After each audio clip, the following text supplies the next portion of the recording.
This is the last part of our lesson on solving exponential equations. So our last question is a word problem, and we are currently working on how to solve an exponential equation using logarithms. So our question says, a scientist places two different bacterial samples in a petri dish, in petri dishes at the same time. The mass of each is shown by the equations below, where m is the mass of the sample in. Now this weird little symbol is a Greek letter mu, and it means micro, so this is in micrograms. And x is the number of days since the start of the experiment. So we have ma, that's the mass of A at x is 80 times 2 to the x. And then the mass of B at x is 10 times 4 to the power of x. At what times will the masses of the bacterial samples be the same? And then the instruction is to round our final answers to 2 decimal places. Okay, so I have two equations. M is mass, x is the number of days, and it wants to know at what times, so that would be the days, will the masses be the same. So what it's really asking me is, when is mass A going to equal mass B? That's the question. When is the mass of A going to equal the mass of B? So the mass of A is 80 times 2 to the power of x. And the mass of B is 10 times 4 to the power of x. And now I have an exponential equation. So when I'm looking at this, I do notice there are two powers. We have 2 to the power of x and 4 to the power of x. They do not currently have the same base, but I do know that 4 is a power of 2. So I could try to write 4 as a power of 2. So I have 80 times 2 to the power of x equals 10 times 4 is 2 to the power of 2. And then that's still to the power of x. Okay, so I have 80 times 2 to the power of x equals 10 times, and we did this on a previous question, I have 2 to the power of 2 to the power of x. So I could write that as 2 to the power of 2x, but because I have a 2 to the power of x on this side, I'm just going to switch the placement of the x and the 2. You're allowed to do that, right? When you multiply two things together, it doesn't matter whether we do 2 times x or x times 2, we will get the exact same answer. All right, so I have 80 times 2 to the power of x equals 10 times 2 to the power of x squared. So as I'm looking at this and wondering what to do, I noticed that they both have a 2 to the power of x. So I think my strategy here might be to take 2 to the power of x out and put in another variable. So I'm actually going to do that over here just because we don't have a ton of space at the bottom of this page. So I'm going to let A equal 2 to the power of x. So I'm going to get 80A equals 10 and then A squared. All right, so I have 80A equals 10A squared.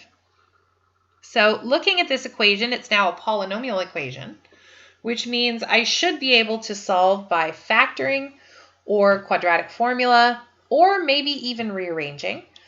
When we solve polynomials, we usually try to get everything on one side so that the equation equals 0. So I'm either going to move the 80A to the right or the 10A squared to the left. Now this is personal preference, but I like whatever has the highest exponent to be positive, which means I'm going to leave the 10A squared where it is, and I'm going to subtract 80A to the other side. Now when I do that, what is left on the left-hand side? You can't just not write anything. There was a term there, you need to write something. So if there's nothing left, then we put a 0. And that's good because when we solve, we really want it to equal 0.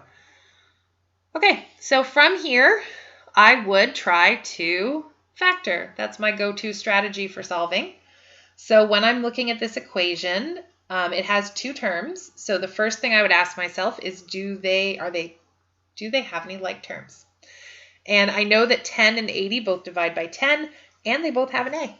So I'm going to factor out a 10 and an a. 10a squared divided by 10a just leaves me with an a, and negative 80a divided by 10a leaves me with minus 8. So I now have 0 equals 10a times a minus 8. So once something is in factored form, you can just go ahead and solve by looking at what makes each bracket equal 0. And when I say bracket, I also mean the monomials out front as well.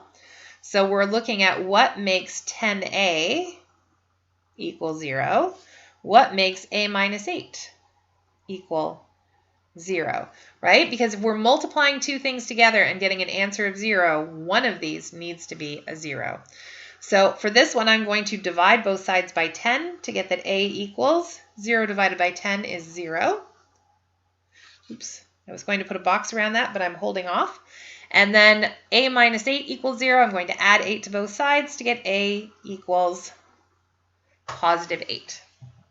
Now, I feel like I'm done. I almost drew a box around my answer because I thought I was done, but the actual original question did not have any a's in it.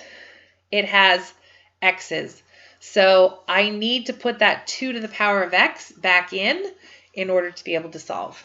So I have 2 to the power of x equals 0, and 2 to the power of x equals 8. So we could try to solve this by writing them as powers of the same base. I think 8 is actually a very nice power of 2, but the point of these examples is to practice using logarithms, so that's what we're going to try to do. So if I want to solve for x, I need to find a way to get rid of the base of 2, so I am going to take it to the other side by doing the inverse. The inverse of a power with a base of 2 is a log with a base of 2. So I have log base 2 of 0. Uh-oh. There are alarms going off in my head when I look at that. We're going to come back to that. And then this one here, same idea. We're going to take that 2 to the other side and do log base 2 of 8. So the homework practice is a little in my way here. Log base 2 of 8. I'm going to do this one first. So 2 to what power gives me 8? Your power sheet would be really helpful here. 2 to the power of 3 gives me 8. So that means x just equals 3. And then 2 to what power gives me 0? Well, you can't do a log of a 0 if it's not a base of 0. So I can't calculate log base 2 of 0. The argument cannot be 0. So I am going to throw that one away because it has no solution. So what does that mean? That means the solution to my problem is x equals 3. All right, that's our end of our lesson on solving exponential equations. There are practice questions in the textbook for you to work on. And if you have any questions, you can let me know. All right, have a great rest of your day. The next lesson on applications is coming soon.